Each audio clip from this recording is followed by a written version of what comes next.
भारत के भीतर जो गलवान में हुआ, जो लद्दाख में होता रहा, जो अरुणाचल प्रदेश के भीतर होता रहा, इन तमाम परिस्थितियों के भीतर जो भी रिपोर्ट सैटेलाइट पिक्चर तक के जरिए निकल कर आई, उसके बावजूद अगर सुप्रीम कोर्ट के जज सीधे तौर पर इस देश के विपक्ष के नेता राहुल गांधी से ये कहते हैं कि ये ठीक नहीं कर रहे हैं, ये तो देश प्रेम कतई नहीं है, और तो और एक कदम आगे बढ़कर कह रहे हैं कि आपको पता कैसे चला?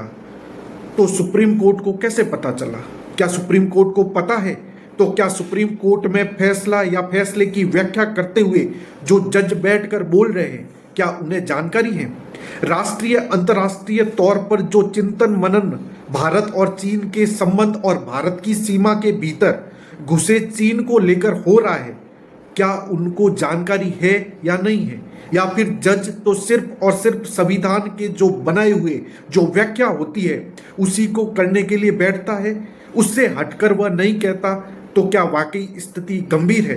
क्योंकि एक पूरी प्रक्रिया को अगर आप समझना शुरू करें तो अभी से मत समझिए, आप चले जाइए मनमोहन सिंह के कालखंड में, जो सीबीआई के निशाने पर इस देश के विपक्षी नेता थे, कोई इंकार नहीं करेगा। और सुप्रीम कोर्ट ने सीबीआई दर पर जो टिक्का टिप्पणी करते हुए उसे पिंजरे में बंद तोता करार दिया था, और बहुत वक्त नहीं गुजरा जब सीबीआई के बाद ईडी का नंबर आया, और ये मोदी काल था और मोदी काल है, और ईडी को लेकर जो टिक्का टिप्पणी, तो दूर संसद के भीतर भी जो फैक्ट्स रखे गए थे, और खुद ईडी के अपने दस्तावेज बतलाते हैं कि किस तरीके से उसने कितने पॉलिटिशियंस के खिलाफ कैसी कार्रवाई की, और सुप्रीम कोर्ट तक ने माना कि कन्विक्शन रेट आपका 1 या 2%, और तब लिस्ट मांगी गई तो 125 पॉलिटिशियंस के लिस्ट ईडी ने बकायदा सुप्रीम कोर्ट को सौंपी थी। लेकिन सुप्रीम कोर्ट ने विपक्ष या सत्ता पक्ष को लेकर कोई टिक्का टिप्पणी नहीं की। राजनीतिक तौर पर ना तो टिक्का टिप्पणी इस देश के भीतर सीबीआई को लेकर हुई, या ना ही ईडी को लेकर हुई, और ना ही इनकम टैक्स वालों को लेकर हुई, और तो और CWUG या CAG कैग दोनों को लेकर नहीं हुई। कैग की रिपोर्ट नहीं की टीका टिप्पणी तो पॉलिटिकल तौर पर किसी नेता को निशाने पर नहीं लिया गया। CVC जो इस देश की नौकरशाही को तय करती है, कभी नहीं ली और निशाने पर पॉलिटिशियंस को, यानी एक लंबी फहरिस्त है इस देश के भीतर। और तो और अगर आप इलेक्टोरल बॉन्ड के दायरे में भी सुप्रीम कोर्ट की चौखट पर पहुंच जाएंगे तो भी राजनीतिक तौर पर टिक्का टिप्पणी कतई नहीं की सुप्रीम कोर्ट ने। इतना ही नहीं, सुप्रीम कोर्ट के पास मामला तो महाराष्ट्र के भीतर जब शिवसेना को तोड़ दिया गया तब भी गया था, और सुप्रीम कोर्ट ने फैसला देते वक्त माना कि चीजें सही नहीं चल रही है। सुप्रीम कोर्ट ने फैसला देते वक्त ये माना था कि असंवैधानिक तरीके से महाराष्ट्र के राज्यपाल काम कर रहे थे। राजभवन राजनीतिक तौर पर सक्रिय था, लेकिन किसी नेता का नाम लेकर जो राजनीतिक सक्रियता से जुड़ा हो, और सुप्रीम कोर्ट ने उसे कटघरे में खड़ा नहीं किया। उसने सिर्फ संवैधानिक व्यवस्था के मातम चीजों को बतलाया, जानकारी दी, और वो शिवसेना का टूटना हो, वो एनसीपी का टूटना हो, वो मध्य प्रदेश के भीतर सत्ता में खरीद फरोख हो, वह गोवा के भीतर खरीद फरोख हो, और वो उत्तराखंड के भीतर भी खरीद फरोख हो, तो तमाम जगहों पर सुप्रीम कोर्ट तक मामले बखूबी गए। कर्नाटक के भीतर तो खुला खेल कैसे हुआ था कोई भूल नहीं सकता, किस तरीके से बीजेपी की सत्ता किस रूप में बनी थी। लेकिन टिक्का टिप्पणी राजनीतिक तौर पर सुप्रीम कोर्ट ने नहीं की। फिर ऐसा क्या हो गया? जब राहुल गांधी को लेकर बकायदा सुप्रीम कोर्ट के जज ये कहने से नहीं चूके कि आपको कैसे पता है। एक बहस इस दौर में चलती रह रही है, जिसको सही मायने में चीफ जस्टिस रहे संजीव खन्ना और मौजूदा वक्त के चीफ जस्टिस गवई ने खुले तौर पर खारिज किया कि संविधान के ऊपर कुछ भी नहीं है।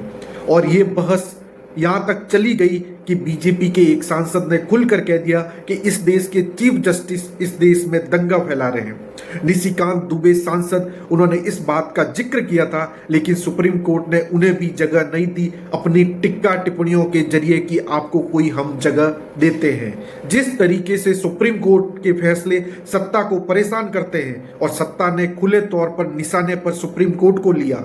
सिर्फ निशिकांत दुबे क्या इस देश के भीतर संवैधानिक पद पर बैठे हुए देश में दूसरे नंबर के यानी उपराष्ट्रपति पद पर बैठे जगदीप धनखड़ ने भी निशाने पर लिया तो सुप्रीम कोर्ट को और कहा था कि संसद से ज्यादा ताकत सुप्रीम कोर्ट के पास नहीं हो सकती।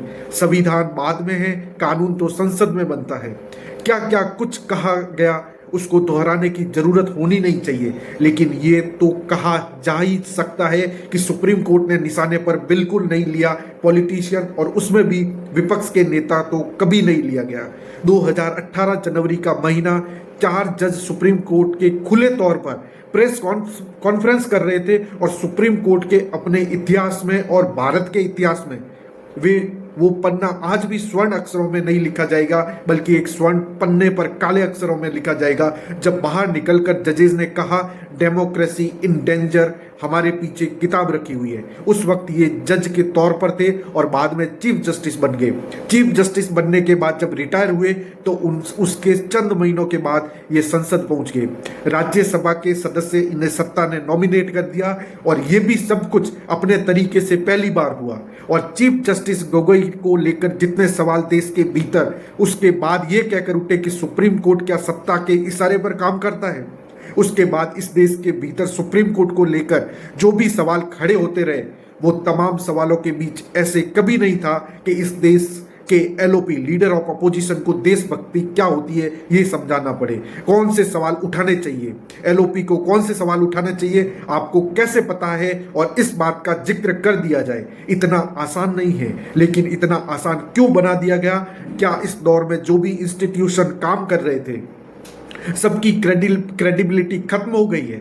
वो मीडिया हो, वो नौकरशाही हो, इस देश के इंस्टीट्यूट हो, कॉन्स्टिट्यूशनल इंस्टीट्यूशन हो, स्वास्थ्य सेवाएं हो, यहाँ तक कि इलेक्शन कमीशन ही क्यों ना हो, इन सब चीज़ों खत्म चली हो गई। तो आखिर में जो सबसे ज़्यादा भरोसेमंद चीज़ बची थी वो एकमात्र सुप्रीम कोर्ट ही होगा, जिसको संसद की व्याख्या करनी है। और अगर वहां से भी पॉलिटिकल आवाज आने लग जाए तो समझ जाइए संकट वाकई बहुत बड़ा है। और इस संकट की राजनीतिक जमीन इस देश की राजनीतिक सत्ता के हिस्से में आकर खड़ी हो गई है। शायद इसलिए अब खुली आवाज है। जजेस कैसे तय कर सकते हैं सच्चा भारतीय है कौन सच्चा भारतीय नहीं है? तो ये तो मुझे लगता है कि मतलब न्यायपालिका के प्रति पूरे आदर के साथ कह रहे हैं कि ये उनके दायरे में नहीं होती है डिसीजन। ये कोई जस्टिस तो नहीं तय करेंगे। मुश्किल ये नहीं है कि जज ने कैसे तय कर लिया, इस देश के अपोजिशन लीडर को कैसे निशाने पर ले लिया।